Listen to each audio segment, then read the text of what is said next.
अध्यक्ष महोदय, 14, 15 और 16 फरवरी को होने वाली कार्य समिति की बैठक के प्रस्ताव में निम्नलिखित बातों पर विशेष जोर दिया गया।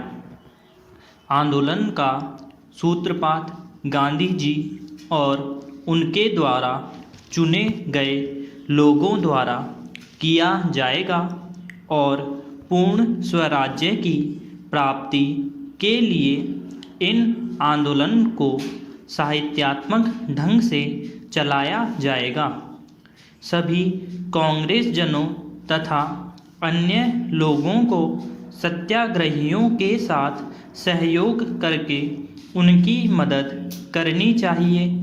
सामूहिक विनय अवज्ञा आरंभ होने की स्थिति में भारतवासियों का आह्वान किया गया था कि सरकार को कोई स्वैच्छिक सहयोग देना बंद कर दे। अंत में नेताओं की गिरफ्तारी की हालत में भारत की जनता खुद कांग्रेस संगठन को चलाएगी और आंदोलन का नेतृत्व करेगी।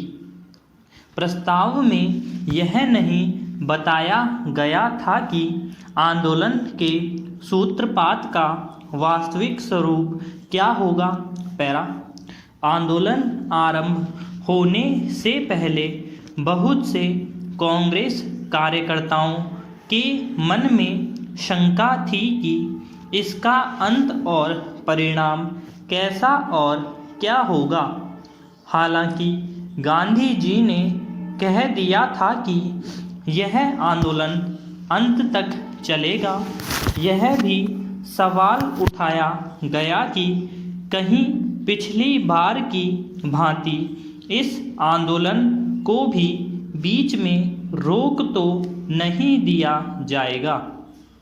स्मरणीय है कि पिछली बार 1922 में चोरी चोरा की घटना के बाद आंदोलन स्थगित कर दिया गया था। अपनी आत्मकथा में जवाहरलाल ने इसे इस प्रकार बताया है। महात्मा गांधी जी के अनुसार अहिंसा का तरीका ही एकमात्र सही रास्ता है और सही ढंग से इस तरीके पर काम किया जाए तो अमोघ तरीका है। गांधी जी का यह रवैया अन्य नेताओं और कार्यकर्ताओं को नापसंद था।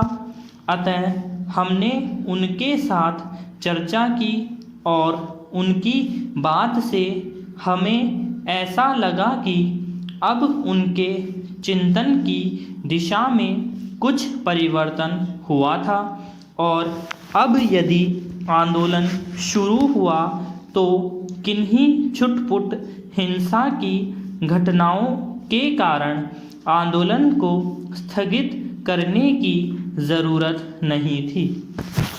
दूसरी ओर संयुक्त प्रांत और पंजाब की नौजवान सभा और बंगाल की युगांतर पार्टी हिंसात्मक कार्रवाइयों की तैयारियां कर रही थी। विशेषकर निहत्थी जनता पर सरकार के जुल्म का बदला लेने के लिए।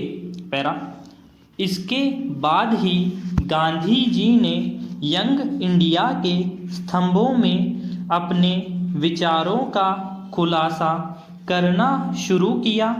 27 फरवरी 1930 को उन्होंने लिखा कि सविनय अवज्ञा आरंभ करने के बाद उनकी गिरफ्तारी अवश्य भावी है। 1922 में अपनी गिरफ्तारी से पहले उन्होंने लोगों से कहा था कि वे शांति रखें और कोई प्रदर्शन आदि न करें, किंतु इस बार उन्होंने इससे हटकर कहा, इस बार मेरी गिरफ्तारी के बाद मौन निष्क्रिय अहिंसा का रवैया नहीं अपनाया जाएगा। बल्कि इस बार सक्रिय ढंग की अहिंसा का प्रदर्शन किया जाएगा, ताकि अहिंसा में विश्वास रखने वाला एक भी व्यक्ति जेल से बाहर जिंदा न रहने पाए। हर व्यक्ति का कर्तव्य होगा कि वह मेरे उत्तराधिकारी अथवा कांग्रेस की सलाह के अनुसार सविनय अवज्ञा प्रतिरोध में हिस्सा ले।